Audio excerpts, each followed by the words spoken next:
life of sin in this world I'm living in.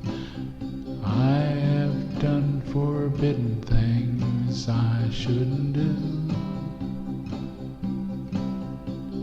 I asked a beggar along the way if he could tell me where to stay, where I could find real happiness and love that's true. Across the bridge there's no more sorrows, across the bridge no more pain. The sun will shine across the river, and you'll never be unhappy again. Follow the footsteps of the King till you hear the voices sing. They'll be singing out the glory of the land.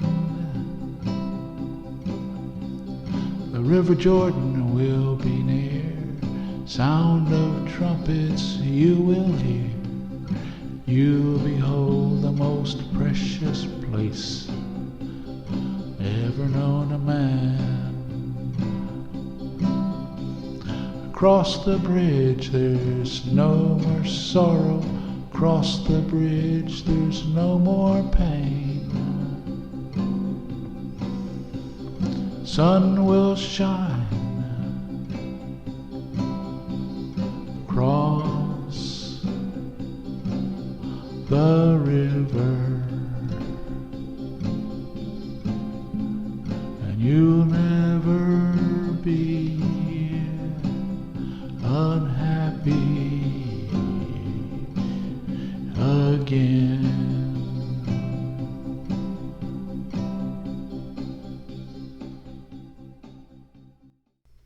I was walking down the street one day in Nashville, Tennessee, and I come across this young man sitting on the sidewalk, and I asked him, "What's up, young man?" He said, "Oh, nothing much. I'm just whiling the day away." And I said, "Do you know Jesus?" And he said, "Well, I think I do." And I asked him, "Well, in that case, do you know what would happen to you if you should die tomorrow?" He said, "No, I don't have really a clue. I think I might have a bit of an idea. I've been to church before." And I said, "Okay, good. Well, what would you consider yourself a good person?" And he looked at me and he said, "Yeah, I think I'm a pretty good person. I help people across the road. I mean, I go out of my way to help my brothers and my sisters, and I think the Lord's good by me." I said, "Well, have you ever lied?" He said, "Yeah, I've lied, and so have you and everybody else." I said, "Yeah, of course." Well, have you ever? What would you call a liar? Somebody that's lied. A liar, of course. Okay. And have you ever stole anything? "Yeah, I've stole stuff. Not a big deal, like a piece of candy or maybe a dollar out of my father's pocketbook." I said, "Well, okay. Well, then you would be considered a liar, and a thief. Is that correct?" He said, "Well, yeah, if you put it that way." I said, "Well, have you ever, looked at a woman with adulterous intentions in your mind? Like, trying to get with her or anything?" And he said, "Yeah, everybody has." And I said, "Well, you're right. Everybody has, and so that makes you an adulterer, lying thief." And he said, "Yeah, that's true. That's true. And but you are too." And I said, "Yeah, I know. I've been there. But there's a moral law in the Bible. It's called the Ten Commandments. And those are 3 of the 10 commandments that was just been busted right off. Okay, and so the wages of sin is death. And we have already busted 3 of those. So if we were to stand in front of God and he would ask you, what have you done? And then you've broken 3 of his commandments already.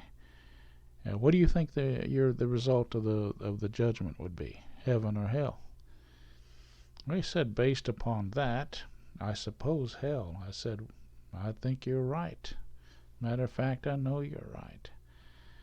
Well, okay, but there's a solution to that. It's like if you had killed somebody and you were standing in front of a judge, and he said that you have murdered somebody, but you said, well, I have killed him, but I'm sorry about it. But the judge would say, well, it's nevertheless the sin, the guilt. You're guilty.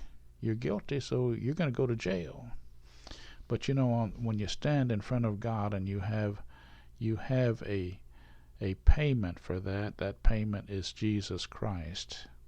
All you have to do is repent of your sin and ask him into your life. He'll forgive you of your sin, and the price will be paid. You remember the last thing that Jesus said on the cross was, "It is finished." And that's what he meant. Those are the laws of the 10 Commandments from the Old Testament, but they're still applicable. And Jesus paid the price.